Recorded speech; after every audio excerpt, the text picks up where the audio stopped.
ముఖ్యమంత్రి గారు.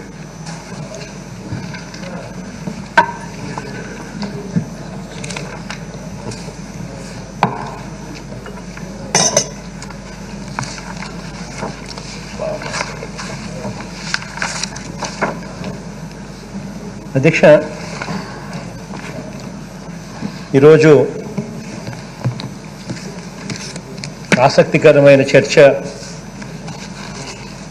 జరుగుతూ ఉంది అధ్యక్ష. డీసెంట్రలైజేషన్ మీద, దాని ఇంపాక్ట్ మీద. ఒకసారి గమనించినట్లయితే అధ్యక్ష, 1956 నుంచి 2014 వరకు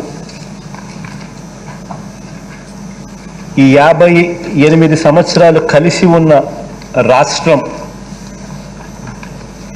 విడిపోతున్నప్పుడు కానీ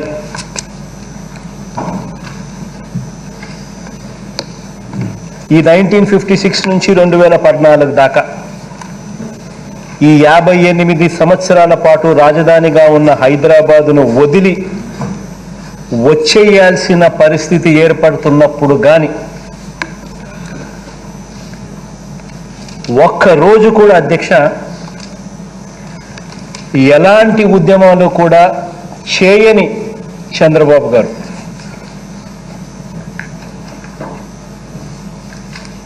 ఎలాంటి బాధ పడని రామోజీరావు గారు, రాధాకృష్ణ గారు, ఇంకా ఆయన బృందం.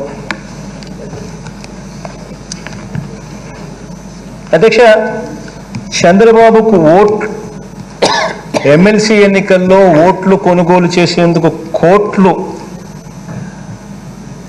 నల్లధనం ఇస్తూ దొరికిపోయే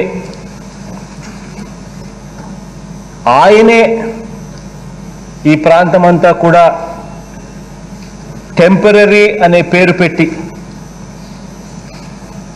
కనీసం 58 నెలల కాలం కూడా రాజధానిగా పరిపాలించని ప్రాంతం గురించి,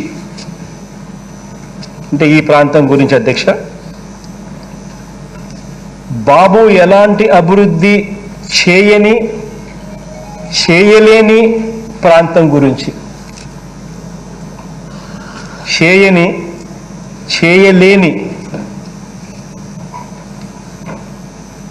అభివృద్ధి చేయలేని ప్రాంతం గురించి ఈరోజు ఏం చూస్తా ఉన్నాం అధ్యక్ష? ఇలాంటి ప్రాంతం గురించి ఉద్యమాలట, ఇలాంటి ప్రాంతం గురించి ఈరోజు రకరకాలుగా డ్రామాలు ఈరోజు జరుగుతూ ఉన్నాయి అధ్యక్ష.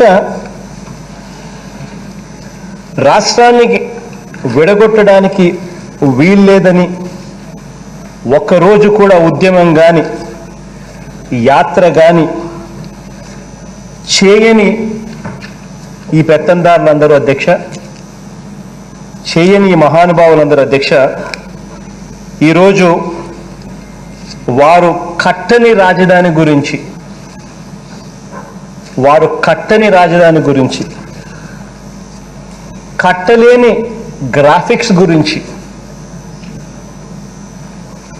1000 రోజులుగా ఒక కృత్రిమ ఉద్యమాన్ని, ఒక రియల్ ఎస్టేట్ ఉద్యమాన్ని, మిగతా ప్రాంతాల ఆత్మాభిమానాన్ని దెబ్బతీస్తూ,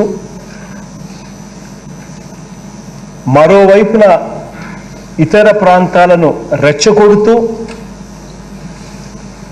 ఈరోజు ఒక డ్రామా నడుపుతా ఉన్నారు అధ్యక్ష. అధ్యక్ష, దశాబ్దాలుగా నిర్మించుకున్న ఉమ్మడి ఆంధ్రప్రదేశ్ కంటే కూడా, ఉమ్మడి రాజధాని హైదరాబాద్ కంటే కూడా ఈ కట్టలేని ఈ అమరావతి వీరి దృష్టిలో అధ్యక్ష ఎంతో గొప్పది.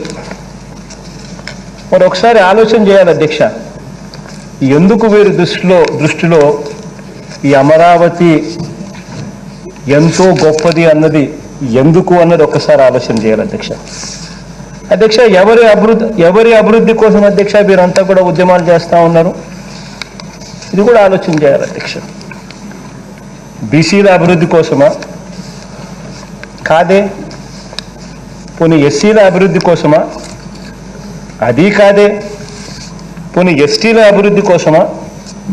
అది కాదే. పోనీ మైనారిటీల అభివృద్ధి కోసమా? అది కాదే. పేద ఓసీల అభివృద్ధి కోసమా? అది కాదే. 3 ప్రాంతాల అభివృద్ధి కోసమా? అది కాదే. కాదే, లేదే. కేవలం ఈ పెత్తందారుల సొంత అభివృద్ధి కోసం మాత్రమే అధ్యక్ష.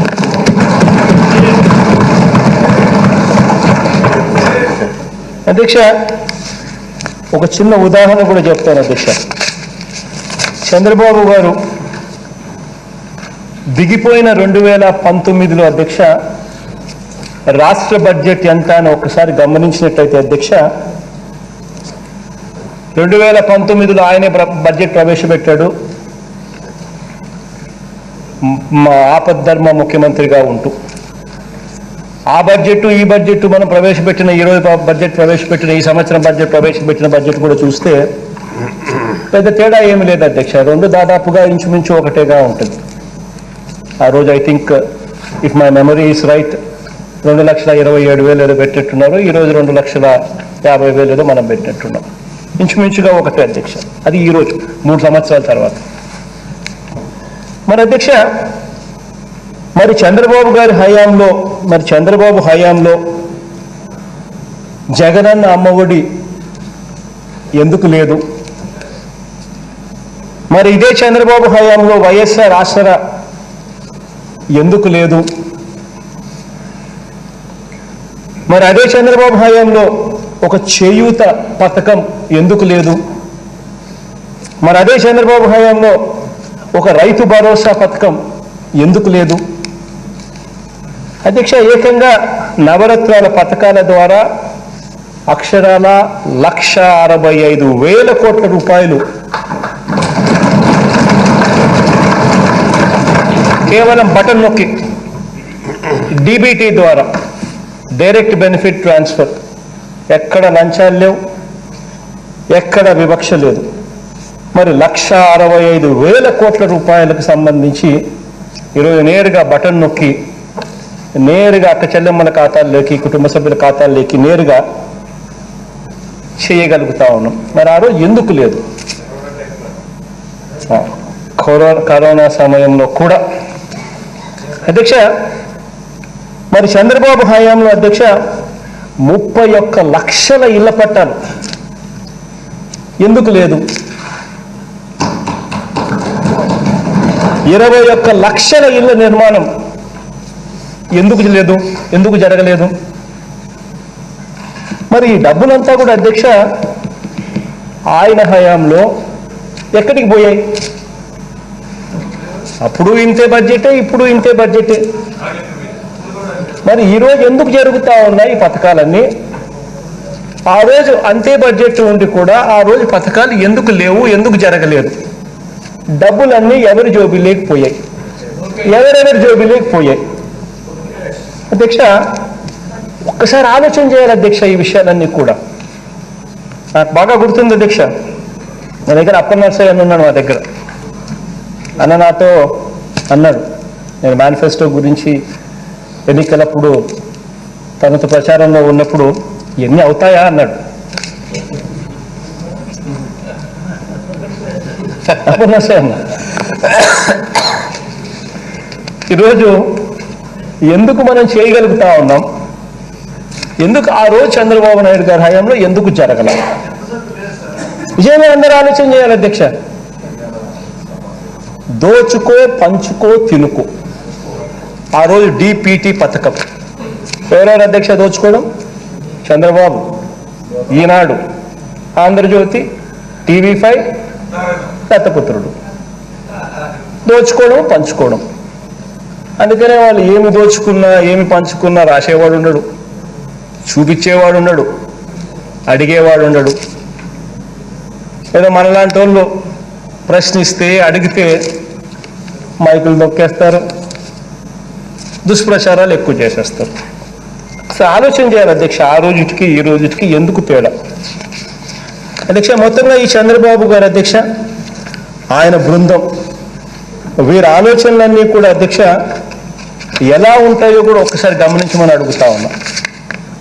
వీళ్ళ ఆలోచనలు రాజధాని అంటే మా బెనామీ భూముల ప్రాంతం మాత్రమే రాజధానిగా ఉండాలి, ఇంకెక్కడా కూడా ఉండకూడదు. ఈ పెత్తందారీల మనస్తత్వం ఉన్న ఈ మనుషుల ఆలోచనలు ఎలా ఉంటాయనంటే, పత్రిక అంటూ ఉంటే అది కేవలం ఈనాడు, మా చంద్రజ్యోతి, ఇవి మాత్రమే ఉండాలి, ఇంకా ఏ పత్రిక ఉండనే కూడదు. వీళ్ళ పెత్తందారీల మనస్తత్వం ఉన్న ఈ మనుషుల మనస్తత్వం ఎలా ఉంటుందంటే అధ్యక్ష, పచ్చళ్ళు అమ్మినా కూడా అవి మావాడి పచ్చళ్ళు మాత్రమే అమ్మాలి. ఇలా పెత్తందారి మనస్తత్వం ఉన్న ఈ మనుషుల మనస్తత్వం ఎలా ఉంటుందంటే అధ్యక్ష, వీళ్ళది చిట్ ఫండ్స్ ఈ వ్యాపారం చేసినా కూడా అది మావాడి చిట్ ఫండ్ మాత్రమే వ్యాపారం జరగాలి. ఈ పెత్తందారి మనస్తత్వం ఉన్న ఈ మనుషుల మనస్తత్వం అధ్యక్ష వీళ్ళది ఎలా ఉంటుందంటే అధ్యక్ష, డిపాజిట్స్ సేకరణ చేసిన మావాడే, అది కూడా ఆర్బీఐ నిబంధనలను ఉల్లంఘించి కూడా తీసుకోవచ్చు, చేయొచ్చు. మావాడైతే ఏమైనా చేయొచ్చు. అధ్యక్ష, ఈ పెత్తందారి మనస్తత్వం ఉన్న ఈ మనుషుల మనస్తత్వం ఎలా ఉంటుందంటే అధ్యక్ష, డైరీలు, పాలు అంటే ప్రభుత్వ రంగంలో లాభాల్లో ఉన్న చిత్తూరు డైరీని కూడా మూసేయాలి, నా హెరిటేజ్ కోసం ఆ డైరీల పీక పిసికేయాలి. ఈ పెత్తందారి మనస్తత్వం ఉన్న ఈ మనుషుల మెంటాలిటీ అధ్యక్ష, ఈ రంగం ఆ రంగం ఏం తేడా ఉండదు అధ్యక్ష. ఈ రంగం ఆ రంగం అనే తేడా లేదు, ఇంకెవరు అని తేడా లేదు, ఎవరు కూడా మార్కెట్లో ఉండకూడదు, నేను నా మనుషులు మాత్రమే ఉండాలి. అది ఇండస్ట్రీ అయినా, సినిమా అయినా, ఏదైనా సరే నేను నా మనుషులు మాత్రమే ఉండాలి. ఈ పెత్తందారీల మనస్తత్వం ఉన్న మనుషులు అధ్యక్ష, కార్పొరేట్ చదువులు తీసుకున్నా కూడా అధ్యక్ష కేవలం మా నారాయణ, మా చైతన్య మాత్రమే ఉండాలా, గవర్నమెంట్ బడులలో ఇంగ్లీష్ మీడియం కూడా ఉండకూడదు. అంటే ఈ పెత్తందారీల మనస్తత్వం ఉన్న ఈ మనుషుల మెంటాలిటీస్ మీకు చెప్తా ఉన్నా అధ్యక్ష.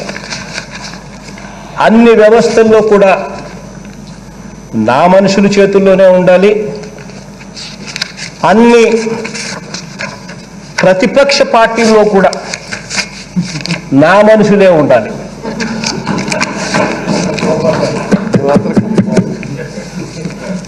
ఈ పెత్తందారి మనస్తత్వం ఉన్న ఈ మనుషుల మెంటాలిటీ అధ్యక్ష నేను చెప్తా ఉన్నా. అధ్యక్ష, ఒక రాజధాని విషయంలో కాదు అధ్యక్ష, ఏది తీసుకున్నా కూడా వీళ్ళ ఆలోచనలు, వీళ్ళ డిజైన్స్ అన్నీ ఇదే మాదిరిగానే ఉంటాయి అధ్యక్ష. ఈ డిజైన్లన్నిటికీ కూడా వాళ్ళు అందమైన పేర్లు కూడా పెడతా ఉంటారు అధ్యక్ష. ఎందుకనంటే మళ్ళీ పెద్ద పెద్ద అక్షరాలతో రాయాలా, బాగా చూపించాలి కాబట్టి పెద్ద పెద్ద పేర్లు, అందమైన పేర్లు పెడతా ఉంటారు అధ్యక్ష. అలాంటి కుట్రపూరితమైన ఒక డిజైన్ పేరు కూడా ఈ మధ్యకాలంలో మనం వింటా ఉన్నాం. ఒకటే రాజధానిగా అమరావతి. ఈ మధ్యకాలంలో వీళ్ళందరూ కూడా ఈ డిజైన్ పేరు పెట్టింది. ఈ మధ్యకాలంలో మనం బాగా వింటా ఉన్నది ఒకటే రాజధాని ఉండాలంట, ఆ రాజధాని అమరావతి అట. అయితే అధ్యక్ష ఒకసారి ఆలోచన చేయాలి అధ్యక్ష, ఇది నిజంగా సాధ్యమయ్యే పనేనా? ఇది నిజంగా సాధ్యమయ్యే పనేనా అన్నది నిజంగా అందరూ ఆలోచన చేయాలి. ఈ ప్రశ్నకి ఇంతకు ముందు కూడా ఇదే సభలో చాలా సందర్భాలలో నేను సమాధానాలు చెప్పాను. అదే రకంగానే నా సహచర మంత్రులు, చాలామంది ఎమ్మెల్యేలు కూడా, మన పార్టీకి సంబంధించిన ఎమ్మెల్యేలు అందరూ కూడా నేను చెప్పిన మాటలన్నీ కూడా విన్న తర్వాత అవును కదా, కరెక్టే కదా అని చెప్పి చాలామంది కూడా మాట్లాడడం కూడా జరిగింది అధ్యక్ష. అధ్యక్ష, చెప్పినప్పటికీ కూడా అధ్యక్ష, ఇప్పుడు ఈ సమయము ఈ సందర్భము అదే కాబట్టి క్లుప్తంగా కూడా 4 మాటలు మళ్ళీ చెప్తాను అధ్యక్ష. అధ్యక్ష, ఈ అమరావతి అనే ప్రాంతం మీద నాకు ఎలాంటి కోపం లేదు అధ్యక్ష. ఇన్ఫాక్ట్ నాకు ఎందుకు కోపం ఉండాలి? ప్రతి ప్రాంతము బాగుపడాలి, ఆ ప్రాంతంలో ఉన్న ప్రతి ఒక్కరూ సంతోషంగా ఉండాలనే తపన తాపత్రయమే నాకు ఉంటుంది తప్ప నాకు ఏ ప్రాంతం మీద వ్యతిరేకత, ఆ ప్రాంతంలో ఉన్న ప్రజల మీద వ్యతిరేకత అనేది ఎప్పుడూ ఉండవు అధ్యక్ష. అధ్యక్ష, ఈ అమరావతి అనే ప్రాంతం అధ్యక్ష, దీంట్లో కొన్ని విషయాలు మళ్ళీ ఒకసారి గుర్తుకు తెచ్చుకోవాలి మనమంతా. ఈ అమరావతి అనే ప్రాంతం ఇటు విజయవాడకు దగ్గరగా లేదు, అటు గుంటూరుకు దగ్గరగా లేదు. ఈ అమరావతి అనే ప్రాంతం అటు విజయవాడ నుంచి తీసుకుంటే 40 కిలోమీటర్లు ఉంటుంది, గుంటూరు నుంచి తీసుకున్నా 40 కిలోమీటర్లు ఉంటుంది. గుంటూరు అక్కడ ఉంటుంది, విజయవాడ ఎక్కడ ఉంటుంది, అమరావతి అక్కడ ఉంటుంది. అధ్యక్ష, మరి ఇటువంటి విజయవాడకు కానీ గుంటూరు కానీ వీటికి ఏదానికి కూడా దగ్గరగా లేని ఈ ప్రాంతం అధ్యక్ష, వీటిలో అధ్యక్ష, ఈ ప్రాంతంలో అధ్యక్ష కేవలం బేసిక్ ఇన్ఫ్రాస్ట్రక్చర్, రోడ్లు కానీ, నీరు కానీ, కరెంటు కానీ, డ్రైనేజ్ కానీ, ఇటువంటి బేసిక్ ఇన్ఫ్రాస్ట్రక్చర్, బేసిక్ సదుపాయాలకు మాత్రమే చంద్రబాబు నాయుడు గారే తానంతటి తానే ఇచ్చిన లెక్కల ప్రకారం ఈ దాదాపుగా 53,000 ఎకరాలకు గాను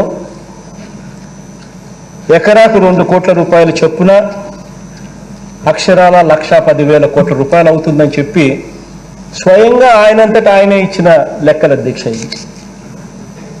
అధ్యక్ష, మరి కేవలం 53,000 ఎకరాలు అంటే దాని అర్థం కేవలం 8 కిలోమీటర్ల రేడియస్,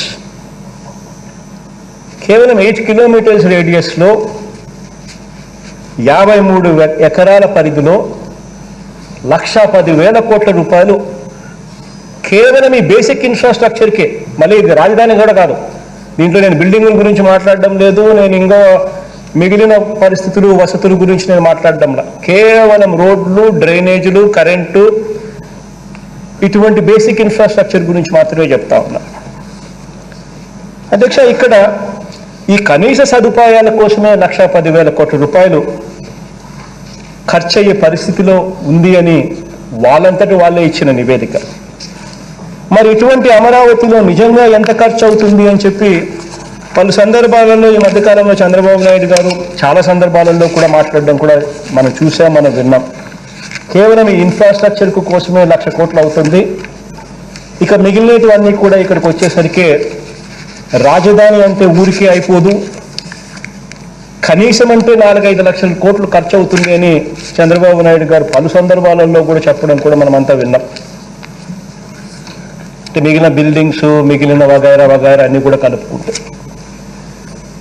అంటే అధ్యక్ష, మళ్ళీ ఇక్కడ కనీసం సదుపాయాల కోసమే 1,10,000 కోట్ల రూపాయలు ఖర్చు అవుతుంది అని చెప్పిన ఇదే పెద్ద మనిషి, ఇదే చంద్రబాబు నాయుడు గారు తన 5 సంవత్సరాల పరిపాలనలో ఏ మేరకు ఖర్చు చేసినాడు అనేది కూడా సభ ద్వారా ప్రజలకందరికీ కూడా మరొకసారి గుర్తు చేయాల్సిన అవసరం ఉంది అధ్యక్ష. ఎందుకనంటే ఇది అవసరం. అంతగా ఒక మనిషి భ్రమలు కల్పించి, డిజైన్స్ చూపించి, గ్రాఫిక్స్ చూపించి మోసం చేస్తే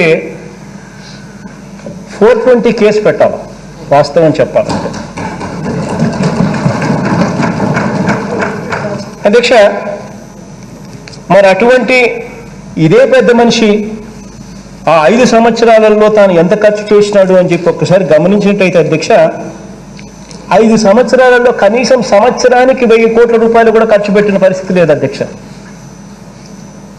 5 సంవత్సరాలలో 5,674 కోట్ల రూపాయలు మాత్రమే ఖర్చు చేసి బకాయిలుగా కూడా కట్టకుండా మరో 2,297 కోట్లు అది మనల్ని కట్టమని చెప్పి బకాయినికి వదిలేస్తాడు. మరి ఎందుకు ఆయన కట్టలేదో నాకు అర్థం కాలేదంటే, రాజధాని ప్రాంతం మీద ఇంత ప్రేమ ఉన్న వ్యక్తి మరి ఎందుకు 2297 కోట్ల రూపాయలు బకాయిలుగా ఎందుకు వదిలేసిపోయినాడు అనేది ప్రతి ఒక్కరూ కూడా ఆలోచించాల్సిన అవసరం.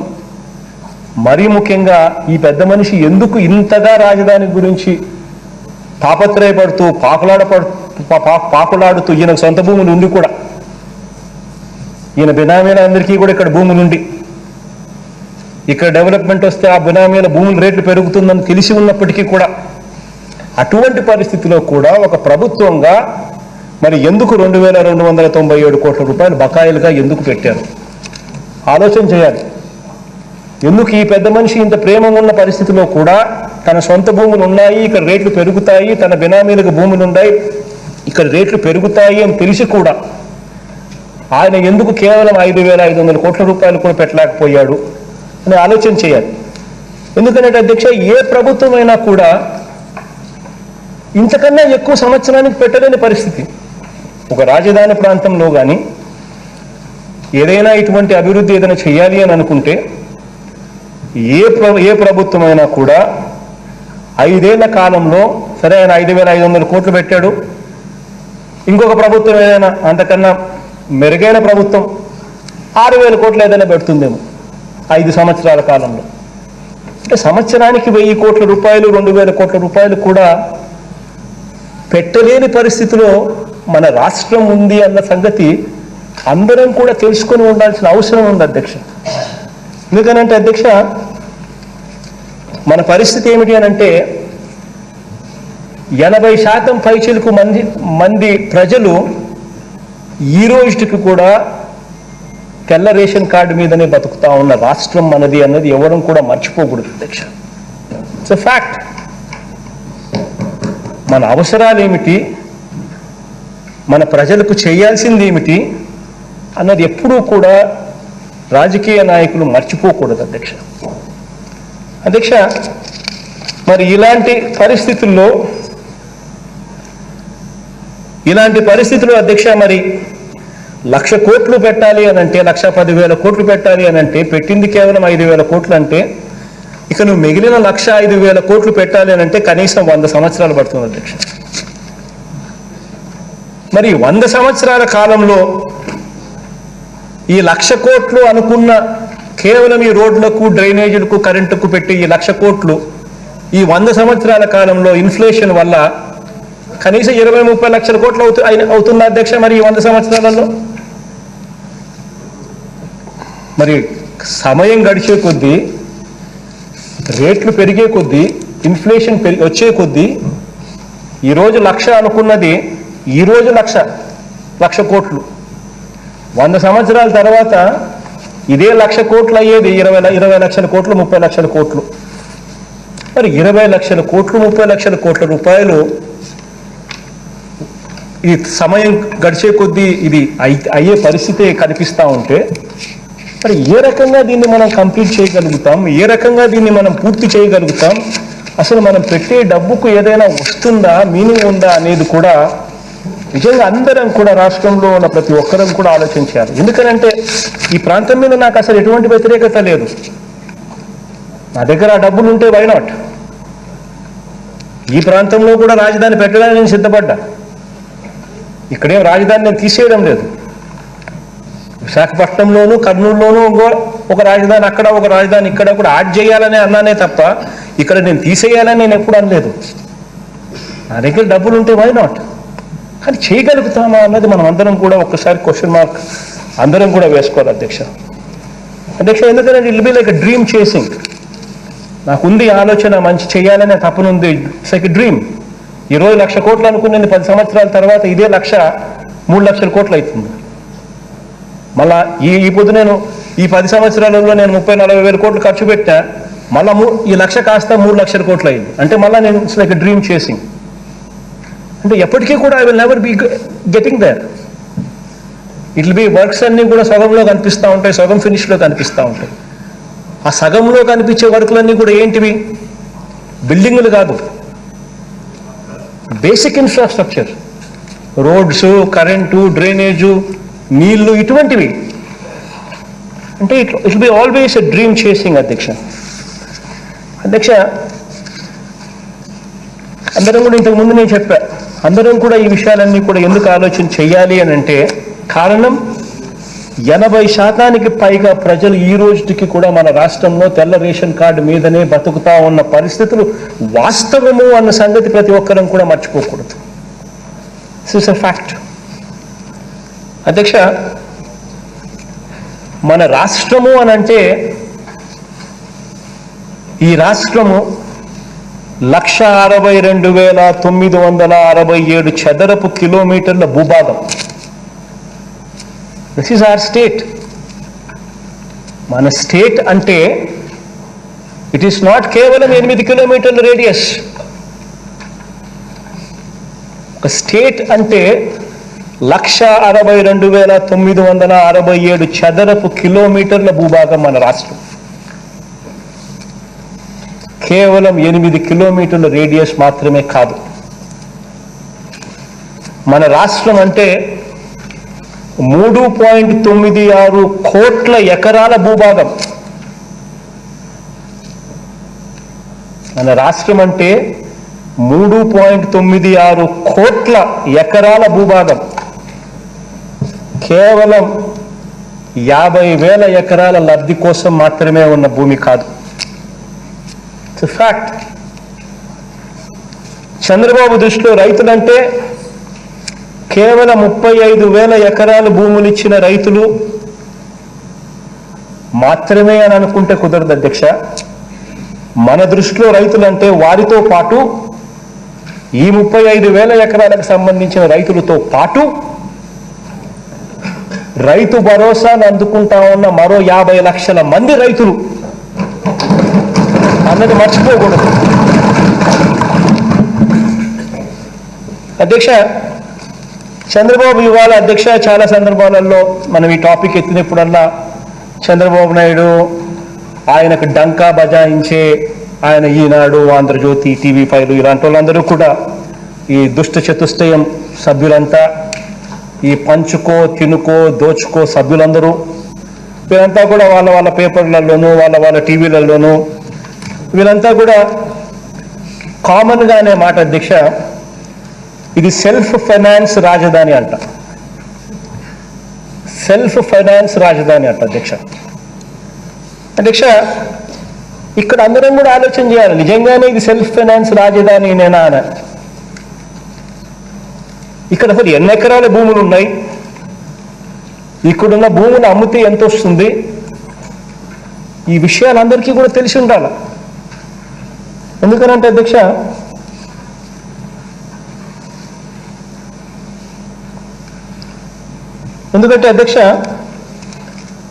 ఇక్కడ గ్రీన్ ట్రిబ్యునల్, రివర్ కన్జర్వేషన్ పరిధిలో ఉన్న ప్రాంతాలు ఇవన్నీ కూడా ఇక్కడే ఉన్నాయి అధ్యక్ష. అంటే ఇవన్నీ కూడా కృష్ణా నది పరివాహక ప్రాంతాలు ఇవన్నీ కూడా ఉన్నాయి. ఇవన్నీ దాదాపుగా 820 ఎకరాలు ఇటువంటి భూములు ఉన్నాయి అధ్యక్ష. లంక lands, NGT lands, between river and కరకట్ట ఇవన్నీ కలుపుకుంటే ఆ 820 ఎకరాలు తీసేస్తే అసలు ఎంత ల్యాండ్ ఉంది అని చూస్తే మరో 4,997 ఎకరాలు ఉంది అధ్యక్ష. అంటే ఈ 4,997 ఎకరాలు పోనీలే ఈ కృష్ణ, ఈ లంక భూములు, ఈ NGT ల్యాండ్స్ బిట్వీన్ కరకట్టు, బిట్వీన్ ద రివర్ అండ్ కరకట్టు ఇటువంటివన్నీ కూడా మళ్ళీ లెక్కేసుకుంటే కూడా మరో 820 ఎకరాలు. అంటే మొత్తం ఉండేది 5,817 ఎకరాలు. ఇందులో 820 ఎకరాలు నువ్వు అమ్మాలనుకున్నా కూడా NGT కోర్ట్స్ ఒప్పుకోవు. ఈ పరివాహక ప్రాంతంలో వస్తూ ఉంది కాబట్టి కృష్ణ రివర్ బోర్డు కూడా ఒప్పుకునే పరిస్థితి కూడా ఉంటుంది. సో ఇవి తీసేస్తే మిగిలింది 4,990 ఎకరాలు మాత్రమే అధ్యక్ష. ఇది ఇంకోటి ఆశ్చర్యం ఏంటంటే అధ్యక్ష, వీళ్ళే చంద్రబాబు నాయుడు గారి గవర్నమెంట్ 5/2/2019లో, చంద్రబాబు గవర్నమెంట్, ఇట్స్ నాట్ మన గవర్నమెంట్లో కాదు, 5వ తారీఖు ఫిబ్రవరి మాసం 2019లో చంద్రబాబు నాయుడు గారు ఇచ్చిన జియో ప్రకారమే 5,020 ఎకరాలు మాత్రమే కమర్షియల్ ఎక్స్‌ప్లాయిటేషన్కు ఉంది అని చెప్పి స్వయంగా ఇచ్చిన జియో. ఆ జియోని కూడా ఒకసారి మనం స్క్రీన్ మీద వేయించినా కూడా మంచిదే, ప్రజలందరికీ కూడా తెలుస్తుంది. ఎందుకంటే ఈనాడు, ఆంధ్రజ్యోతి, ఆ TV5 వీళ్ళంతా ఎవరైతే దొంగల ముఠా సభ్యులు ఎవరైతే ఉన్నారో అధ్యక్ష, వీరందరూ కూడా ప్రజలను మభ్యపెట్టేందుకు, మోసం చేసేందుకు 10,000 ఎకరాలు ఉన్నాయి, ఒకడేమో 20,000 ఎకరాలు అంటాడు, ఇంకొక ఎక్స్టెంట్ ఆఫ్ ల్యాండ్ అంటాడు. రకరకాల పద్ధతుల్లో వీళ్ళు ఏమున్నది రాసేదే కదా, సెల్ఫ్ ఫైనాన్స్ మోడల్ అని చెప్పి చెప్పడానికి, దాన్ని డిఫెండ్ చేసుకునే దానికోసము ఇష్టం వచ్చినట్టుగా రాతలు రాయడమే కదా, పోయేదేముంది, ఒక పెన్ను, ఒక కలము, ఒక పేపరే కదా అని చెప్పి వాళ్ళు, టీవీలో చూపించడమే కదా అని చెప్పి వీళ్ళు, అందరూ కలిసి ప్రజలను మోసం చేయడమే కదా అని చెప్పి చేసేస్తూ ఉన్నారు. ఆ జియో ప్రకారమే చంద్రబాబు నాయుడు గారి హయాంలో 5/2/2019 ఫిబ్రవరి మాసం 5వ తారీఖున ఇచ్చిన జియో ప్రకారమే కమర్షియల్ ఎక్స్‌ప్లాయిటేషన్కు అవైలబుల్గా ఉన్న ల్యాండ్ 5,020 ఎకరాలు అధ్యక్ష. ఆ జియోను కూడా ఒకసారి కాసేపట్లో టీవీ మీద కూడా చూపిస్తాం అధ్యక్ష. అధ్యక్ష, ఈ 5,020 ఎకరాలు మాత్రమే ఉన్న ఈ ల్యాండ్ను కొన్ని ఆయన ప్రకారం ఇప్పుడైతే మా లెక్కల ప్రకారం అయితే 4,997. అది అధ్యక్ష చూడండి అధ్యక్ష, అది 5/2/2019 డేటు, జియో నెంబర్ 50. ఆ డేటు కూడా మీరు చూసే ఉంటారు, 5/2/2019. ఆ డేట్లో కమర్షియల్ ఎక్స్‌ప్లాయిటేషన్కు ముందు బొమ్మ ఉన్న ల్యాండ్ ఎంత అని చెప్పి, ఇంకా ముందు బొమ్మ ఎంత ఉంది అని చెప్పి చూస్తే అక్కడ ముందు బొమ్మ, ఇంకా ముందు బొమ్మ అక్కడ ఆ జియో ప్రకారం వాళ్ళు చూస్తే వాళ్ళు ఇచ్చిన జియోల అధ్యక్ష ఒకసారి చదవండి, చదివి వినిపిస్తుంది అధ్యక్ష. అండ్ అమౌంట్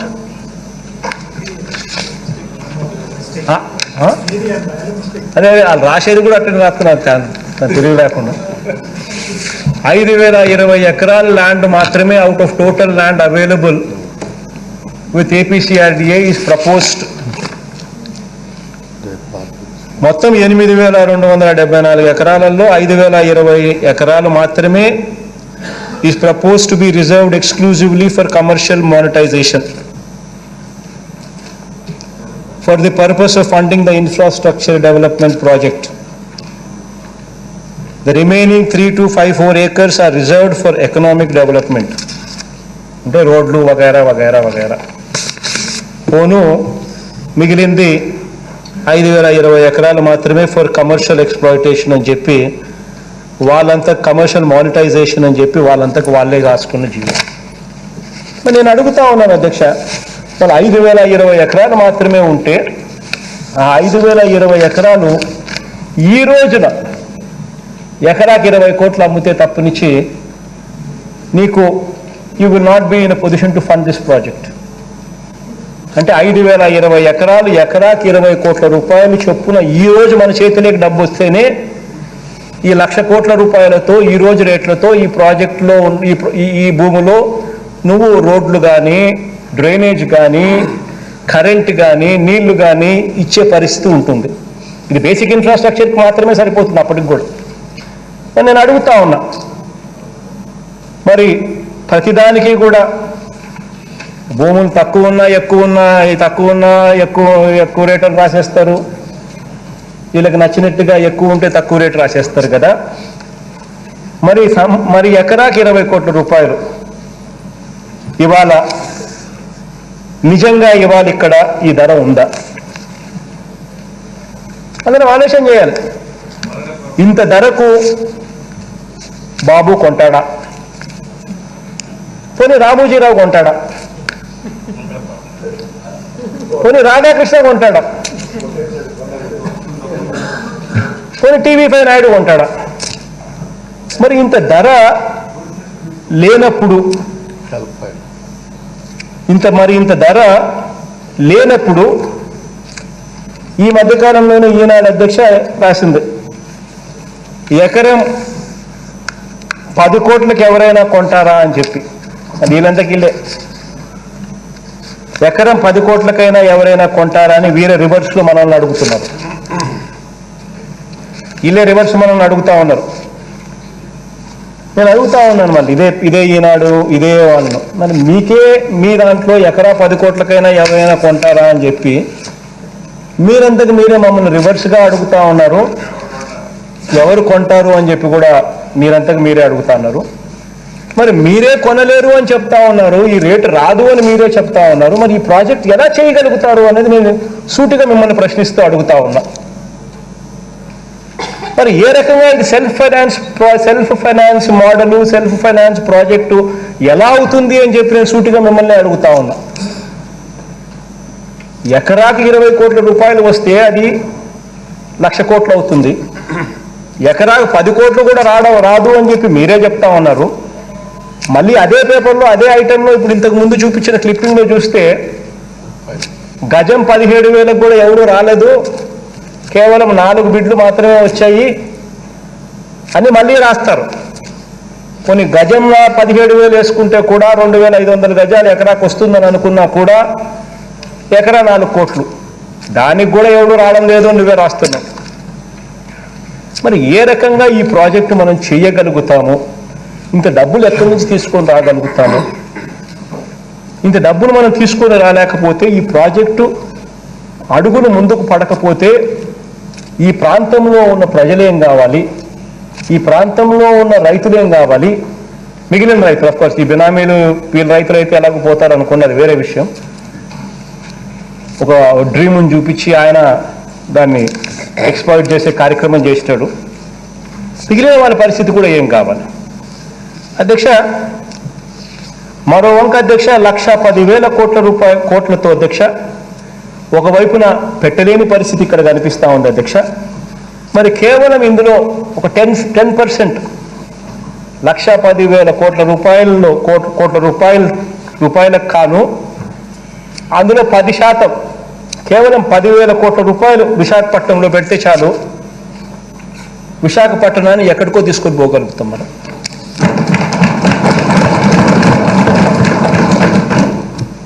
ఎందుకంటే అధ్యక్ష విశాఖపట్నంలో ఆల్రెడీ రోడ్స్ ఉన్నాయి, ఆల్రెడీ డ్రైనేజ్ ఉంది, ఆల్రెడీ నీళ్లు ఉన్నాయి, ఆల్రెడీ కరెంట్ ఉంది. ఇటువంటి బేసిక్ ఇన్ఫ్రాస్ట్రక్చర్ మీద నువ్వు పెట్టాల్సిన పనుల. ఇక మెరుగులు దిద్దే దానికోసం మాత్రమే డబ్బులు కాస్త కూస్తో పెట్టాలి. ఇందులో 10% పెడితే విశాఖపట్నం కూడా ఎందుకు చెప్తున్నానంటే అధ్యక్ష, విశాఖపట్నం అంటే నాకేదో ఎక్స్ట్రా ప్రేమ ఉంది, నాకేదో అమరావతి అంటే తక్కువ ప్రేమ ఉందని కాదు అధ్యక్ష. నాకు అమరావతి ప్రజలైనా సమానమే, విశాఖపట్నం ప్రజలైనా నాకు సమానమే అధ్యక్ష. కాకపోతే Visakhapatnam is the number 1 city in the state of Andhra Pradesh. ఈరోజు విశాఖపట్నం ఆంధ్ర రాష్ట్రంలో బిగ్గెస్ట్ సిటీ. ఇది వాస్తవం, ఫ్యాక్ట్. బై వర్చ్యూ ఆఫ్ దశాబ్దాలుగా అక్కడ జరిగిన పురోగతి, అభివృద్ధి, గ్రోత్, న్యాచురల్ గ్రోత్ పరంగాను ఇంకొకటో Visakhapatnam is the biggest city in Andhra Pradesh. So ఒక బిగ్గెస్ట్ సిటీ ఇన్ ఆంధ్రప్రదేశ్కు నువ్వు కాస్త బూస్ట్ ఇచ్చేస్తే మరో 10,000 కోట్లు పెడితే దీంట్లో 10%, 1,10,000 కోట్లలో 10% పెడితే ఇట్ ఆటోమేటిక్లీ బికమ్స్ బిగ్గర్. ఇది వాస్తవం అధ్యక్ష. అధ్యక్ష, ఇక్కడ పరిస్థితి ఎలా ఉందంటే అధ్యక్ష, అక్కడ విశాఖపట్నంలో మనం చేయగలం అధ్యక్ష. అయినా అక్కడ చేయగలిగినా కూడా అధ్యక్ష అక్కడ మనం చేయకుండా వీళ్ళు అడ్డుకుంటారు. అడ్డుకోవడంలో మామూలుగా అడ్డుకోవడం లేదు, మీరే చూస్తూ ఉన్నారు, ప్రజలంతా కూడా చూస్తూ ఉన్నారు ఏ రకంగా అడ్డుకుంటున్నారు. ఇక్కడేమో అధ్యక్ష మనం చేయలేం, బాబు చేయలేదు. అయినా కూడా అధ్యక్ష బాబు చేయలేని దాన్ని, ఎవరూ చేయలేని దాన్ని మనం చేయాల్సిందే అని చెప్పి రోజు ధర్నాలు, డ్రామాలు, డాన్సులు ఇదే జరుగుతూ ఉంది అధ్యక్ష. అధ్యక్ష, బాబు చేయలేదు, ఎవరు చేయలేని దాన్ని మనం చేయాల్సిందే అంటూ మన మీద బుడ్డ జల్లాలని చెప్పి దుర్బుద్ధితో ఈ డ్రామాలు ఆడుతూ ఉంటే నిజంగా ఇది ధర్మమేనా అన్నది ఒకసారి ప్రజలందరూ కూడా ఆలోచన చేయాలి అధ్యక్ష. మీ ద్వారా తెలియజేస్తా ఉన్నా అధ్యక్ష. కొన్ని విశాఖపట్నం గురించి కాస్త పక్కన పెడదాం అధ్యక్ష. విశాఖపట్నాన్ని కాస్త పక్కన పెడదాం అధ్యక్ష. పోనీ కనీసం విజయవాడకైనా కూడా చంద్రబాబు ఏం చేశాడు అని చెప్పి ఒక్కసారి అడుగుదాం అధ్యక్ష. ఇదే విజయవాడ, ఈ నుంచి 40 కిలోమీటర్ల దూరం. ఇదే విజయవాడకి ఏం చేశాడని చెప్పి ఒక్కసారి గమనిద్దాం అధ్యక్ష. అధ్యక్ష, మన ప్రభుత్వం వచ్చాక అధ్యక్ష ఈ ప్రాంత అభివృద్ధి మీద ఎంత శ్రద్ధ పెట్టామో అన్నది అధ్యక్ష ఈ సభా సాక్షిగా కొన్ని విషయాలు చెప్తాను అధ్యక్ష. అధ్యక్ష, ఇవాళ విజయవాడకు వెస్టర్న్ బైపాస్ ఈరోజు డెవలప్మెంట్ జరుగుతూ ఉంది అధ్యక్ష. ఈ వెస్టర్న్ బైపాస్ కూడా వేయండి ఒకసారి. గన్నవరం సమీపంలోని అధ్యక్ష చిన్నౌటుపల్లి నుంచి గొల్లపూడి వరకు 30 కిలోమీటర్ల మేర 1321 కోట్ల రూపాయలతో ఈ రోడ్డు జరుగుతూ ఉంది అధ్యక్ష. అధ్యక్ష, ఇందులో ఈ 30 కిలోమీటర్లకు గాను ఈ చిన్నౌటుపల్లి నుంచి గొల్లపూడి వరకు జరగాల్సిన ఈ రోడ్డు కార్యక్రమంలో ఈ 30 కిలోమీటర్లకు గాను ఇప్పటికే 17.8 కిలోమీటర్లు పూర్తయింది అధ్యక్ష. అంటే దాదాపుగా 65% పనులు పూర్తయ్యాయి. 65% నిధులు కూడా ఖర్చు చేశారు. వచ్చే ఏడాది ఫిబ్రవరి కల్లా ఈ పనులన్నీ కూడా పూర్తవుతాయి. మరి 5 సంవత్సరాలు చంద్రబాబు నాయుడు ముఖ్యమంత్రిగా ఉన్నప్పుడు ఇది ఎందుకు చేయలేకపోయింది? ఇక గొల్లపూడి నుంచి అధ్యక్ష కృష్ణానది మీదుగా అధ్యక్ష బ్రిడ్జి కట్టి ఇటువైపున ఉన్న చిన్నకాకాని వద్ద చెన్నై హైవేను కలుస్తుంది అధ్యక్ష. ఈ లెంత్ అధ్యక్ష మరో 18 కిలోమీటర్లు అధ్యక్ష. దీనికోసం మరో 1600 కోట్ల రూపాయలు ఖర్చు పెడతా ఉన్నాం అధ్యక్ష. ఇప్పటి వరకు అధ్యక్ష దీంట్లో కూడా 33% పనులు పూర్తి చేశాం. 31% నిధులు కూడా ఇవ్వడం జరిగింది అధ్యక్ష. ఖర్చు చేయడం కూడా జరిగింది. 2024లో ఇది పూర్తి చేయడం కూడా జరిగిపోతుంది అధ్యక్ష. మరి అధ్యక్ష, నేను ఒకటే అడుగుతా ఉన్నాను అధ్యక్ష. ఆ 5 సంవత్సరాల పాలనలో ఈ ప్రాజెక్టు రాకుండా దీన్ని అడ్డుకున్నది ఎవరు అని అడుగుతా ఉన్నా. ఎందుకు ఈ ప్రాజెక్టు రానిలేదు? ఎందుకు దీన్ని అడ్డుకున్నారు? ల్యాండ్ అక్విజిషన్ రాజశేఖర రెడ్డి గారి హయాంలోనే అయిపోయింది, చంద్రబాబు నాయుడు గారు రాకమునిపే అయిపోయింది. మరి కేవలం పన్ను మొదలుపెట్టించి పూర్తి చేయించాల్సిందే. మరి ఎందుకు చేయలేదు? విజయవాడ, మంగళగిరి బాగా విస్తరించడానికి ఈ ప్రాజెక్ట్ ఎంతో ఉపయోగపడుతుంది. కారణం విజయవాడ అభివృద్ధి కాకూడదు, ఈ విజయవాడ మంగళగిరి ప్రాంతం అభివృద్ధి కాకూడదు. కారణం అమరావతిలో బెనామీ భూముల విలువ పెరగాలి. ఇది ఏమన్నా బుద్ధ? ఇది ఏమన్నా పద్ధత? ఇటువంటి పెత్తందారి మనస్తత్వం ఉండడం ధర్మమేనా? ఆలోచన చేయాలి అధ్యక్ష. అందరూ కూడా, విజయవాడలో ఉన్న ప్రతి ఒక్కరు కూడా ఆలోచన చేయాలి. కృష్ణా జిల్లాలో ఉన్న వాళ్ళందరూ కూడా ఆలోచన చేయాలి అధ్యక్ష. విజయవాడ మీద అధ్యక్ష వాహనాల ఒత్తిడి తగ్గుతుంది. అటు హైదరాబాద్ వెళ్ళే వారికి, ఇటు చెన్నై వెళ్ళే వారికి కూడా ట్రాఫిక్ ఇబ్బందులు కూడా ఈ ప్రాజెక్టు వల్ల తగ్గుతాయి అధ్యక్ష. విజయవాడ తూర్పు భాగాన అధ్యక్ష మరో 40 కిలోమీటర్లు బైపాస్ కూడా ఏర్పాటు చేయడానికి కూడా అన్ని అడుగులు ముందుకు వేస్తా ఉన్నాం. ఇది అయిపోతే విజయవాడ చుట్టూ ఒక బైపాస్, ఒక రింగ్ రోడ్ వచ్చినట్టు. స్వయంగా కేంద్ర ప్రభుత్వంతో సంప్రదింపులు అనేక సార్లు నేనే చేశాను అధ్యక్ష. బహుశా ఈ నెలలోనే దేవుడి దయతో ఆమోదం కూడా వస్తుంది. ఆ వెంటనే డిపిఆర్ కూడా సిద్ధం చేసి 6 నెలల్లోనే పనులు కూడా ప్రారంభించడం కూడా జరుగుతుంది అధ్యక్ష. ఈ ప్రాజెక్టుకు సంబంధించి అధ్యక్ష కనకదుర్గ ఫ్లైఓవర్ అధ్యక్ష, ఇదే పెద్ద మనిషి చంద్రబాబు నాయుడు గారు 5 సంవత్సరాల పరిపాలనలో కనకదుర్గమ్మ గుడికి పక్కన ఫ్లైఓవర్ అధ్యక్ష 5 ఏళ్ళు ఆయనకు సమయం ఉన్నా పూర్తి చేయలే. మనం వచ్చాక పూర్తయింది అధ్యక్ష. ఇది అధ్యక్ష ఆలోచన చేయమని అడుగుతా ఉన్నా. ఇక బెంచ్ సర్కిల్ వద్ద అధ్యక్ష మొదటి ఫ్లైఓవర్, విజయవాడ ప్రజలందరూ కూడా దానికి సాక్షులు. ఆ మొదటి ఫ్లైఓవర్ బెన్ సర్కిల్ దగ్గర ఉన్న మొదటి ఫ్లైఓవర్ అధ్యక్ష 5 సంవత్సరాలు పూర్తి చేయలే. మనం వచ్చినాక పూర్తి చేశాం. పూర్తి చేయడమే కాకుండా అధ్యక్ష దాని పక్కన రెండో ఫ్లైఓవర్ కూడా మనం వచ్చాక దాన్ని స్టార్ట్ చేసి పూర్తి కూడా చేసి అది కూడా జాతికి అంకితం చేశాం.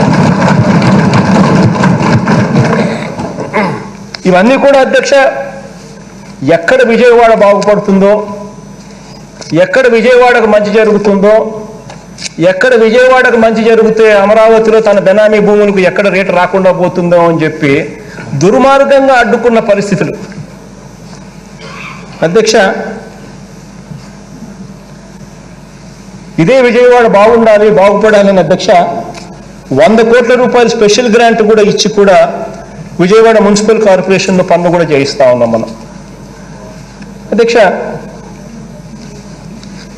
ఇదే విజయవాడ నదికి ఆనుకొని అధ్యక్ష ఉన్న ప్రజలు తరచూ ఎప్పుడు వర్షం వచ్చినా కూడా ఎప్పుడు ఆడ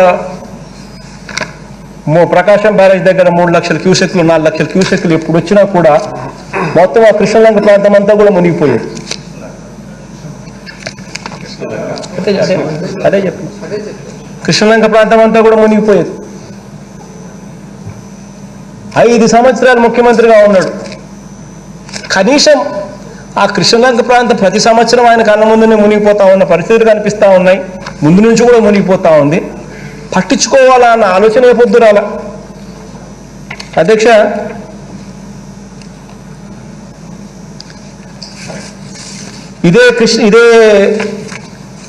ఇదే రీటైనింగ్ వాల్ కట్టడం కోసం అధ్యక్ష 137 కోట్ల రూపాయలతో దాదాపుగా 1.5 కిలోమీటర్ రీటైనింగ్ వాల్ పూర్తి చేశాం అధ్యక్ష. నదికి అటువైపున అధ్యక్ష మరో 1 కిలోమీటర్ మేరకు రీటైనింగ్ వాల్ కూడా పనులకు కూడా వెంటనే స్టార్ట్ చేయడానికి కూడా టెండర్ల ప్రక్రియ కూడా స్టార్ట్ అయింది అధ్యక్ష. దీనివల్ల అధ్యక్ష ఇవాళ అక్కడ ప్రకాశం బ్యారేజ్లో మొన్న ఈ మధ్యకాలంలో చూసినాం ఏ రకమైన ఫ్లడ్స్ వస్తూ ఉన్నాయో. ఇంత ఫ్లడ్స్ వచ్చినా కూడా ప్రజలు సంతోషంగా బతుకుతూ ఉన్నారు కేవలం దానివల్ల అధ్యక్ష.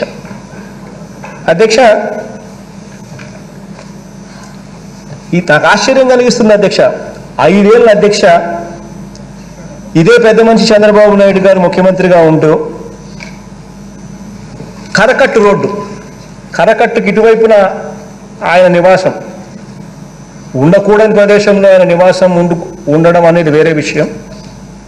కరకట్టుకు ఇటువైపున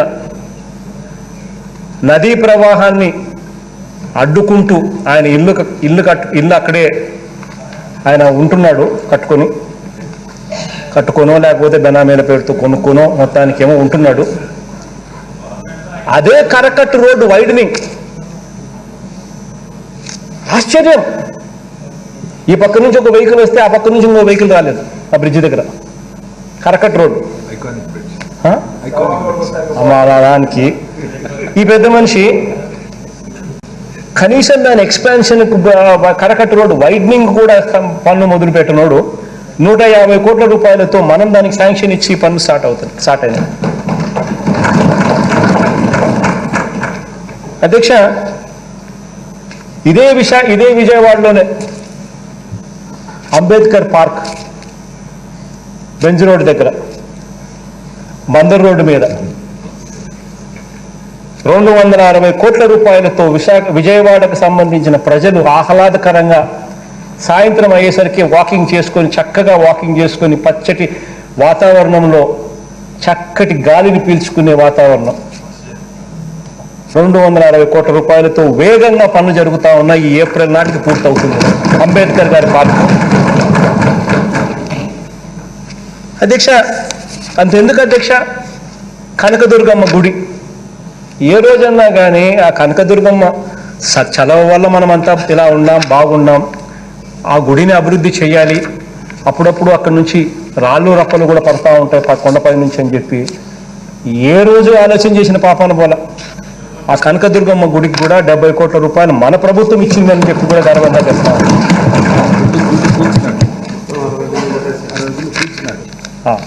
70 కోట్ల రూపాయలు మన కనకదుర్గమ్మ గుడికి మనం డబ్బిస్తే ఆయన 30-40 గుళ్ళు కూల్చేసిన దాంట్లో ఆయన సాధించిన విజయం. అధ్యక్ష, చేయాలన్న తపన చిత్తశుద్ధి ఉంటే అధ్యక్ష పనులు జరుగుతాయి. డ్రామాలు చేస్తే అధ్యక్ష చివరికి గ్రాఫిక్స్ మాత్రమే మిగులుతాయి. అధ్యక్ష డీసెంట్రలైజేషన్ అన్నది ఒక అవసరం అధ్యక్ష. రాజధానులకు మాత్రమే కాదు అధ్యక్ష, పరిపాలన అన్నది మారుమూల గ్రామాలకు సైతం ప్రజలకు అందాలి, ఎఫెక్టివ్గా అందాలి అని అంటే డీసెంట్రలైజేషన్ ఒక అవసరం.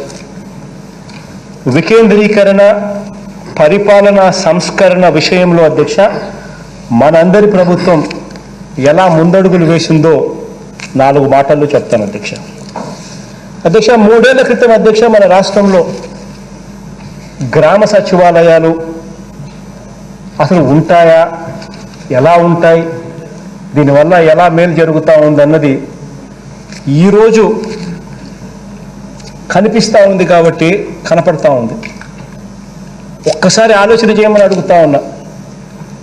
3 సంవత్సరాల కిందట ఎవరైనా ఊహకన్నా చంద్రబాబు నాయుడు గారు గతంలో 5 సంవత్సరాలు పరిపాలన చేశాడు, 14 ఏళ్ళు ముఖ్యమంత్రి అంటాడు, 40 ఏళ్ళ ఇండస్ట్రీ అంటాడు. ఏ రోజన్నా కనీసం ఆయన ఊహకన్నా తట్టిందా గవర్నెన్స్ని ఈ మాదిరిగా ఇంప్రూవ్ చేయగలుగుతాము, ఒక వ్యవస్థలోకి కరప్షన్ లేకుండా తీసుకొని పోగలుగుతాము, వివక్ష లేకుండా మంచి చేయగలుగుతాము, ప్రతి గ్రామంలోనూ ఒక సచివాలయం ఏర్పాటు చేసి 10 మంది మన పిల్లలకు ఉద్యోగాలు ఇచ్చి అక్కడే కూర్చోబెట్టి 50 ఏళ్ళకు ఒక వాలంటీర్ను పెట్టి ప్రతి సేవను కూడా ప్రతి మనిషికి ప్రతి కుటుంబానికి కూడా ఎఫెక్టివ్గా అందించగలుగుతాము అన్నది ఏ రోజైనా ఒక్క రోజైనా ఆయన ఆలోచన చేశాడు. 3 ఏళ్ల క్రితం అధ్యక్ష మన రాష్ట్రంలో గ్రామ సచివాలయాలు లేవు. ఇప్పుడు ఏకంగా 15,004 విలేజ్ అండ్ వార్డ్ సచివాలయాలు ఈరోజు కనిపిస్తూ ఉన్నాయి. ఒక్కో సచివాలయంలో దాదాపుగా 600 రకాల సేవలు అందిస్తూ ఉన్నాం. ప్రతి 2,000 మందికి ఒక సెక్రటేరియట్ కనిపిస్తూ ఉంది. ఇందులో దాదాపుగా 1,20,000 మంది మన పిల్లలు గవర్నమెంట్ ఉద్యోగులుగా పనిచేస్తూ ఉన్నారు. ఇక్కడ ఇంకొక సంతోషం కలిగించే విషయం ఇంకోటి ఏంటంటే అధ్యక్ష, ఈ 1,20,000 మందిలో 83%, 84% నా ఎస్సీలు, ఎస్టీలు, బీసీలు, మైనారిటీలు, నా చెల్లెమ్మలు, నా తమ్ముళ్ళు. సంతోషంగా చెప్తున్నాను అధ్యక్ష నేను ఈ మాటలు. అధ్యక్ష డీసెంట్రలైజేషన్ అంటే ఇది అధ్యక్ష.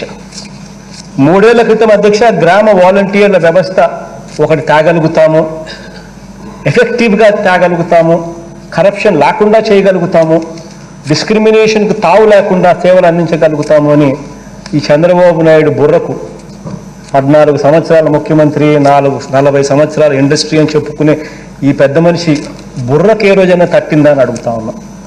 ఈరోజు అధ్యక్ష 2,70,000 మంది గ్రామ వాలంటీర్లు రాష్ట్రంలో మారుమూల ప్రాంతాల్లో కూడా అధ్యక్ష సేవలు అందిస్తూ ఉన్నారు. ప్రతి 50 ఇళ్లకు ఒకరు వాలంటీర్ ఈరోజు ఉండి ఈరోజు ప్రతి ఒక్కరికి కూడా గ్రామంలో శభాష్ అనిపించుకునే విధంగా సేవలు అందిస్తారు. డీసెంట్రలైజేషన్ అంటే ఇది అధ్యక్ష. 1వ తేదీ సూర్యోదయానికి ముందే అధ్యక్ష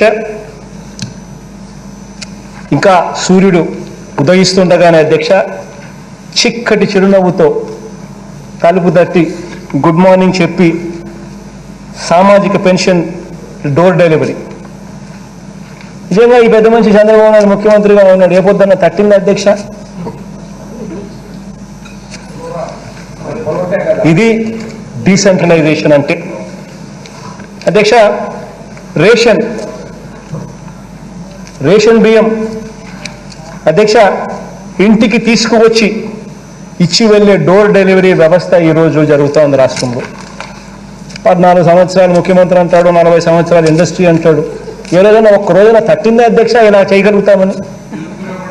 ఇది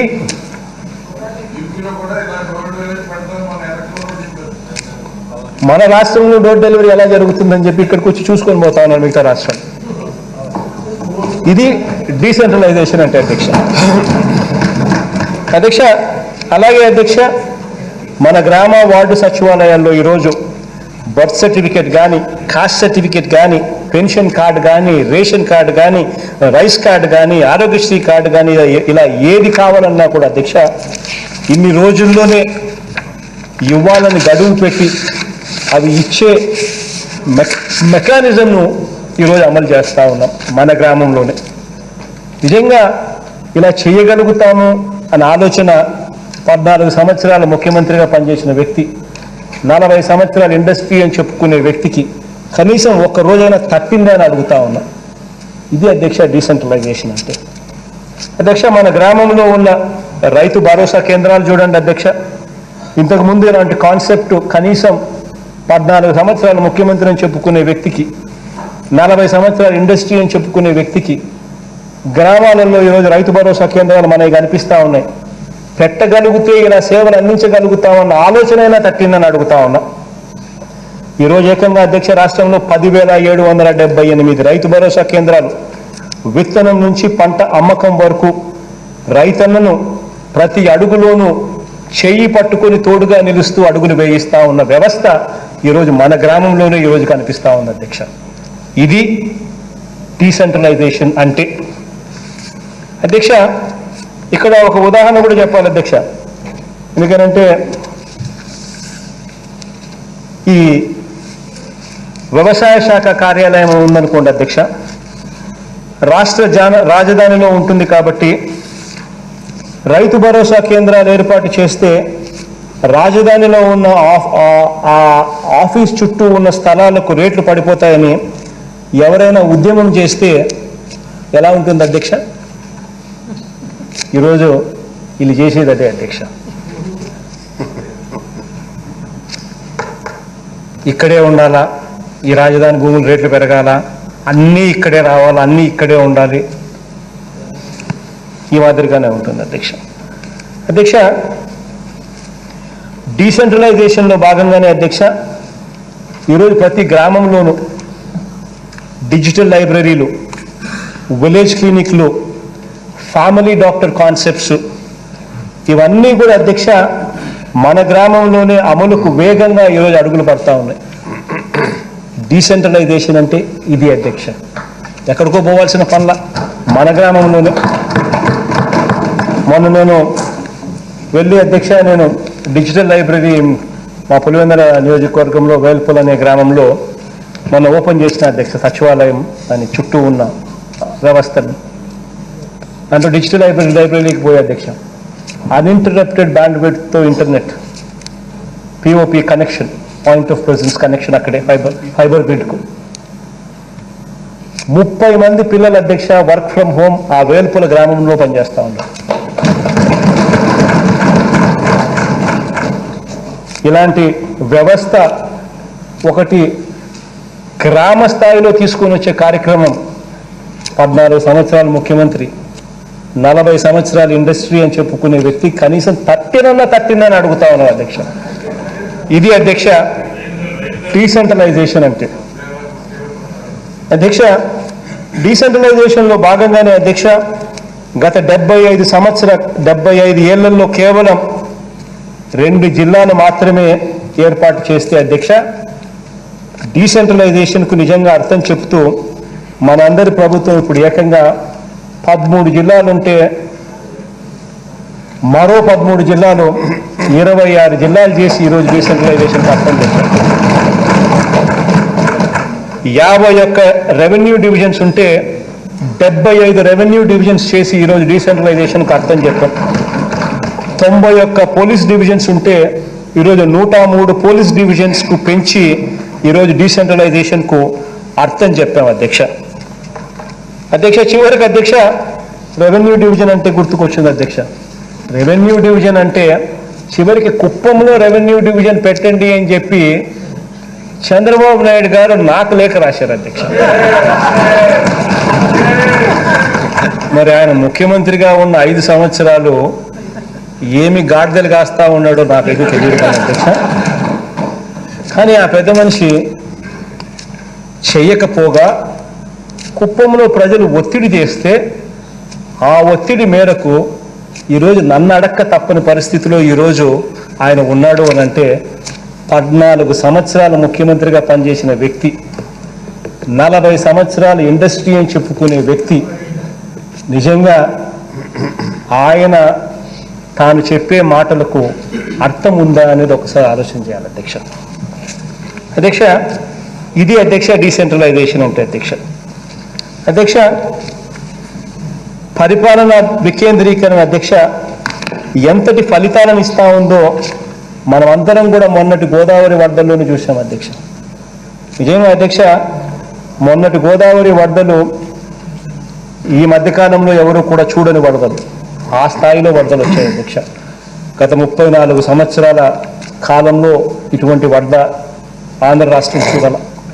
అటువంటి పెద్ద వరద ఈ మధ్యకాలంలో మనకు సంభవిస్తే అధ్యక్ష, అటువంటి పరిస్థితిలో కూడా అధ్యక్ష ఈరోజు నేను గర్వంగా కూడా చెప్తా ఉన్నా అధ్యక్ష, కేవలం డీసెంట్రలైజేషన్ వల్ల మాత్రమే బియ్యం కానీ, బంగాళాదుంపలు కానీ, కందిపప్పు కానీ, పామ్ ఆయిల్ కానీ, ఉల్లిపాయలు కానీ, దీంతోపాటు 2000 రూపాయలు తక్షణ సహాయం కానీ ఏ ఒక్క కుటుంబానికి కూడా అందలేదని ఒక్కరంటే ఒక్కరు కూడా చెప్పకపోవడం, ఇది అధ్యక్ష డీసెంట్రలైజేషన్. అంత ట్రాన్స్పరెంట్గా అధ్యక్ష, అంత వేగంగా అమలు చేయగలిగాం అధ్యక్ష. మన ప్రభుత్వం ఏర్పాటు చేసిన గ్రామ వార్డు సచివాలయాలు, ఈ వాలంటీర్ వ్యవస్థ ఎంత పగడ్బందీగా పనిచేస్తూ ఉందో మనమంతా కూడా కోవిడ్ సమయంలో, కోవిడ్ సంక్షోభంలో కూడా అందరం కూడా చూసాం అధ్యక్ష, ఎంత ఎఫెక్టివ్గా పనిచేస్తూ ఉందో.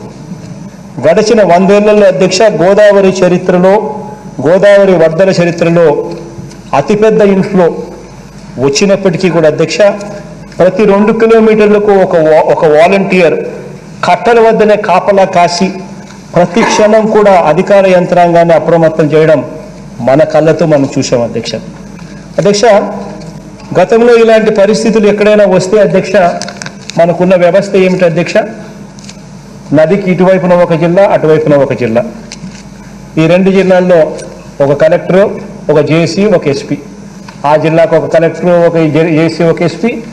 ఈ జిల్లాకు ఒక కలెక్టరు, ఒక జేసీ, ఒక ఎస్పీ. ఈరోజు అధ్యక్ష అవే 2 జిల్లాలకు ఈరోజు అధ్యక్ష 6 మంది కలెక్టర్లు, 6 మంది జేసీలు, 6 మంది ఎస్పీలు. ఇవి కాక సచివాలయ వ్యవస్థ, 50 ఇళ్లకు ఒక వాలంటీర్ వ్యవస్థ. అక్షరాల అధ్యక్ష 30,000 మంది, 30,000 మంది అధ్యక్ష సైనికులు ప్రజలకు తోడుగా నిలబడ్డారు. ఇది డీసెంట్రలైజేషన్ అంటే అధ్యక్ష. డీసెంట్రలైజేషన్లో భాగంగానే అధ్యక్ష మన రాష్ట్రంలో ఇప్పటి వరకు మొత్తంగా చూస్తే 11 ప్రభుత్వ మెడికల్ కాలేజీలు ఉంటే అధ్యక్ష డీసెంట్రలైజేషన్లో భాగంగా ఇప్పుడు మనం మరో 16 మెడికల్ కాలేజీలు ఇప్పుడు వేగంగా పనులు జరుగుతూ ఉన్నాయి. పార్వతీపురంలో ఇంకొక మెడికల్ కాలేజీకి కూడా గ్రీన్ సిగ్నల్ ఇచ్చాం. ఆ పనులు కూడా వేగంగా అడుగులు ముందుకు పడతాయి అధ్యక్ష. మన రాష్ట్రంలో టెరిషరీ కేర్ లేదు. మన రాష్ట్రంలో Tier 1 సిటీస్ లేవు. Tier 1 సిటీస్ అంటే హైదరాబాదు, బెంగళూరు, చెన్నై వంటి పెద్ద పెద్ద నగరాలు. మన రాష్ట్రంలో అటువంటి Tier 1 సిటీస్ లేవు కాబట్టి మనకు super speciality services, super speciality facilities మన రాష్ట్రంలో లేవు. ఎందుకంటే వైబిలిటీ ఉండదు కాబట్టి ఎవరు పెట్టేటోళ్ళు ఉండరు. కానీ ఇటువంటి సూపర్ స్పెషాలిటీ సర్వీసెస్, ఇటువంటి మల్టీ స్పెషాలిటీ సర్వీసెస్, ఇటువంటి సూపర్ స్పెషాలిటీ హాస్పిటల్స్ లేకపోవడం వల్ల మన ప్రజలు ఇబ్బంది పడకూడదనే ఉద్దేశంతో ప్రతి పార్లమెంటును ఒక జిల్లాను చేసి ఆ జిల్లాలో ఒక మెడికల్ కాలేజ్, ఎప్పుడైతే మెడికల్ కాలేజ్ వస్తుందో అప్పుడు అక్కడ పోస్ట్ గ్రాడ్యుయేట్ స్టూడెంట్స్ వస్తారు. ఎప్పుడైతే పోస్ట్ గ్రాడ్యుయేట్ స్టూడెంట్స్ వస్తారో అప్పుడు సూపర్ స్పెషాలిటీ సర్వీసెస్ అవైలబుల్గా వస్తాయి అని చెప్పి ఏకంగా 17 మెడికల్ కాలేజీలు ఈ మధ్య రాష్ట్రంలో నిర్మాణంలో ఉన్నాయి అధ్యక్ష. ఇది డీసెంట్రలైజేషన్ అంటే అధ్యక్ష. నేను ఇదే గౌరవ సభలో అధ్యక్ష గతంలో ప్రతిపక్షంలో ఉన్నప్పుడు కూడా ఇప్పుడు కూడా అధ్యక్ష గత మూడు సంవత్సరాలుగా కూడా అధ్యక్ష అధికారంలో ఉంటూ కూడా వికేంద్రీకరణ అవసరాన్ని పదే పదే ప్రతి సందర్భంలోనూ చెప్పడం జరిగింది అధ్యక్ష.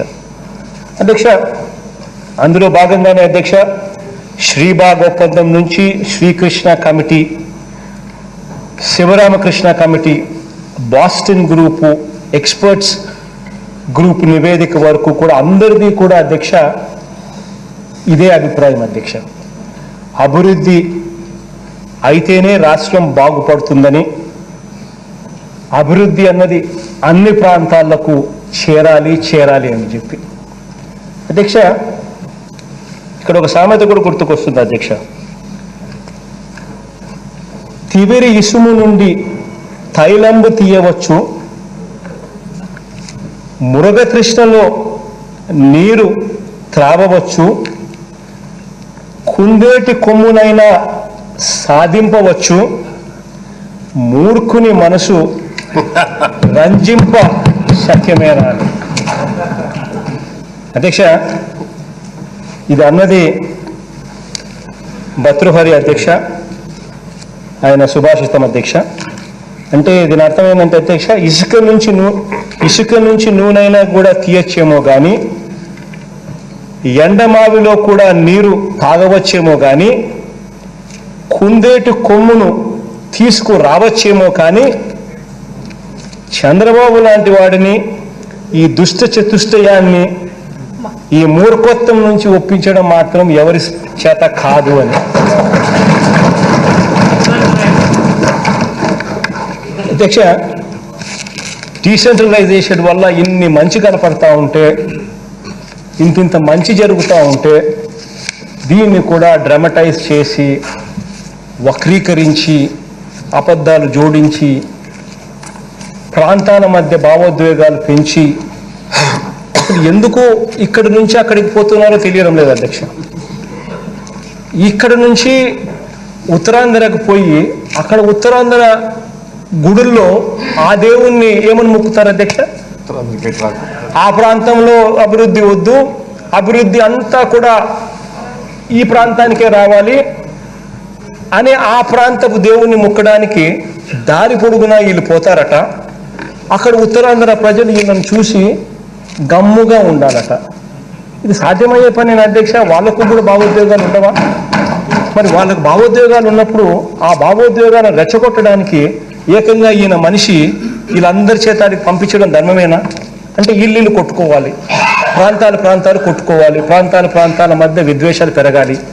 దానివల్ల చంద్రబాబు నాయుడుకు తెలుసు అధ్యక్ష, రాష్ట్రంలో ఎలాగో పూర్తిగా తుడిచిపెట్టుకొని పోతాడు.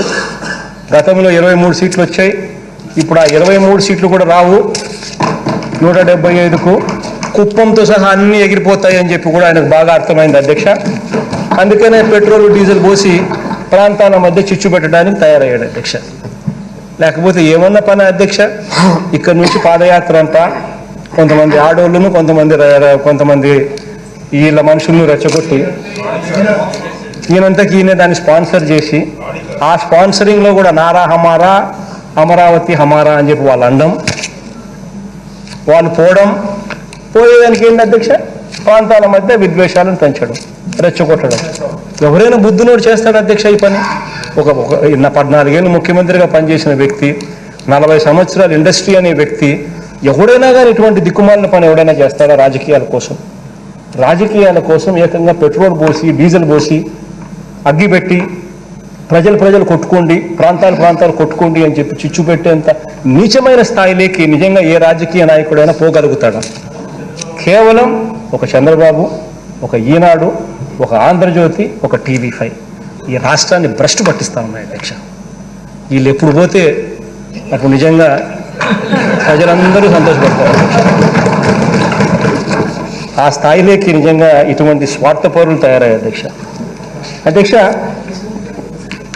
వీరంతా అధ్యక్ష నేను ఇక్కడ ఒకటి సెయింగ్ కూడా గుర్తుకొస్తుంది అధ్యక్ష. నేను మాత్రమే బాగుండాలి అని అనుకుంటే స్వార్థం అధ్యక్ష. అందరం బాగుండాలనుకుంటేనే అది సమాజం అవుతుంది అధ్యక్ష. ఇట్స్ ఎ వండర్ఫుల్ స్టేట్మెంట్ అధ్యక్ష. మనం తీసుకువచ్చిన ప్రతి సంస్కరణ అమలు చేస్తూ ఉన్న ప్రతి పథకం అధ్యక్ష ఈ సమాజంలో కనీసం 80 నుంచి 95% ప్రజలకు ఉపయోగపడేది అధ్యక్ష. అందుకని అధ్యక్ష తలెత్తుకుని మంచి చేస్తూ ఉన్నామని చెప్పి కూడా చెప్పచ్చు అధ్యక్ష. అధ్యక్ష ఇందుకు అనుగుణంగానే అధ్యక్ష అన్ని ఆలోచించి తర్వాతే అధ్యక్ష డీసెంట్రలైజేషన్ పాలసీని ఈరోజు అమలు చేస్తూ ఉన్నాం అధ్యక్ష. అధ్యక్ష గ్రామ పరిపాలన నుంచి అధ్యక్ష రాష్ట్ర రాజధానుల వరకు అధ్యక్ష ఇదే మన ప్రభుత్వ విధానం అధ్యక్ష. ఇంటింటికి మనిషికి మంచి చేయటమే మన ఎజెండాగా గత 3 సంవత్సరాల 3 నెలల కాలం ఇదే రకమైన పరిపాలన ఇచ్చాం అధ్యక్ష. ఇంటింటికి అధ్యక్ష మనిషికి న్యాయం చేసే పరిపాలనే మనం ఇచ్చామని చెప్పి కూడా సగర్వంగా చెప్పగలుగుతాం అధ్యక్ష. అధ్యక్ష మరోసారి చెప్తా ఉన్నాను అధ్యక్ష, నేను ఈ ప్రాంతం అభివృద్ధికి వ్యతిరేకిని కాదు అని చెప్పి మరొకసారి కూడా చెప్తా ఉన్నాను అధ్యక్ష. వ్యతిరేకిని కాదు కాబట్టే 3 రాజధానుల్లో ఒక రాజధాని ఇక్కడే ఉండాలని చెప్పి కూడా కోరుకున్న వ్యక్తిని అధ్యక్ష.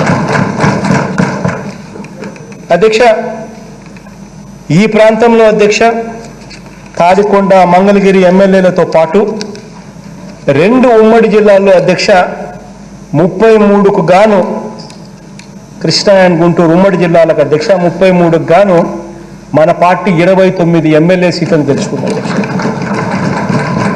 మంచి చేస్తూ పరిపాలన సాగిస్తూ ఉన్నాం కాబట్టి అధ్యక్ష 2019 ఎన్నికల తర్వాత కూడా జరిగిన ప్రతి ఒక్క స్థానిక సంస్థల ఎన్నికల్లో అధ్యక్ష గుంటూరు కృష్ణా జిల్లాల్లో దాదాపుగా అన్నింటా కూడా వైఎస్ఆర్సీపీ స్వీప్ చేసిందని కూడా చెప్పగలుగుతున్నాను.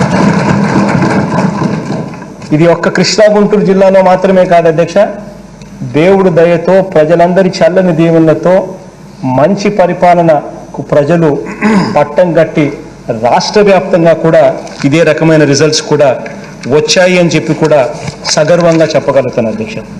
అధ్యక్ష మొన్న జరిగిన ఎంపీటీసీ ఎన్నికల అధ్యక్ష రాష్ట్ర వ్యాప్తంగా ఎంపీటీసీ స్థానాల్లో అధ్యక్ష 86% వైఎస్ఆర్సీపీకి, 8,298 స్థానాలు వైసీపీకి ఇస్తే కేవలం టీడీపీకి 10%, 960 స్థానాలు. ఎంపీపీల అధ్యక్ష 637 వైఎస్ఆర్సీపీకి వస్తే అంటే 98%, తెలుగుదేశం పార్టీకి కేవలం 8 అంటే 1.5% మాత్రమే. జెడ్పీటీసీల అధ్యక్ష 639 వైఎస్ఆర్సీపీకి వస్తే అంటే 98%, తెలుగుదేశం పార్టీకి అధ్యక్ష కేవలం 9 అంటే 1.5% మాత్రమే. జెడ్పీ చైర్మన్ అధ్యక్ష 13కి వైఎస్ఆర్సీపీకి 13 క్లీన్ స్వీప్ అధ్యక్ష 100%. మున్సిపల్ కార్పొరేషన్ అధ్యక్ష 14 చోట్ల ఎన్నికలు జరిగాయి అధ్యక్ష. మున్సిపల్ కార్పొరేషన్లో 14 100% క్లీన్ స్వీప్ వైఎస్ఆర్సీపీకి అధ్యక్ష. మున్సిపాలిటీస్ అధ్యక్ష 84 మున్సిపాలిటీస్కు 86 చోట్ల పోటీ జరిగితే 84 వైఎస్ఆర్సీపీ అంటే 98% వైఎస్ఆర్సీపీకి అధ్యక్ష, కేవలం 2 మాత్రమే తెలుగుదేశం పార్టీకి అంటే 2%. అధ్యక్ష ఇలా అధ్యక్ష ప్రతి అడుగులోనూ కూడా డీసెంట్రలైజేషన్ ఒక మంత్రంగా, అభివృద్ధి అన్నది ప్రతి ఇంటికి ప్రతి మనిషికి కూడా అందించే విధంగా ట్రాన్స్పరెంట్గా ఒక వ్యవస్థలోకి మార్పులు తీసుకొస్తూ కరప్షన్ లేకుండా ఒక వ్యవస్థలోకి చేయగలుగుతామా, ఇటువంటి పరిస్థితి ఇవ్వగలుగుతామా అని చెప్పి మేధావులు సైతం క్వశ్చన్ మార్క్ పెట్టుకునే పరిస్థితిలో లేదు, చేసి చూపించగలుగుతాము అని చెప్పి దేవుడి దయతో చూపించి ఈరోజు మంచి చేయగలిగాం కాబట్టి ప్రజల చల్లని దీవెనలు మన ప్రభుత్వానికి ఈరోజు అందుతూ ఉన్నాయి. ఇలానే ప్రజలు దీవించాలని, ఇలానే దేవుడు ఆశీర్వదించాలని మనసారా కూడా కోరుకుంటూ అధ్యక్ష ఈరోజు ఈ చర్చ వల్ల కనీసం చంద్రబాబు నాయుడు గారికి, ఆయన పార్టీకి, ఆయనను మోస్తా ఉన్న దుష్ట చతుష్టయం ఆ ఈనాడుకు, ఆ ఆంధ్రజ్యోతికి, ఆ TV5కి, వీళ్ళందరికీ కూడా జ్ఞానోదయం జరగాలని, జ్ఞానోదయం కావాలని తద్వారా అన్న కనీసం వాళ్ళు ప్రోత్సహిస్తూ ఉన్న ఈ ప్రాంతాల మధ్య చిచ్చు పెట్టి రెచ్చగొట్టే కార్యక్రమం ఏదైతే చేస్తూ ఉన్నారో అది ఆపిచ్చే కార్యక్రమం చేస్తారేమో అని చెప్పి కనీసం ఆశిస్తూ మంచి జరగాలని చెప్పి కోరుతూ సెలవు తీసుకుంటాను.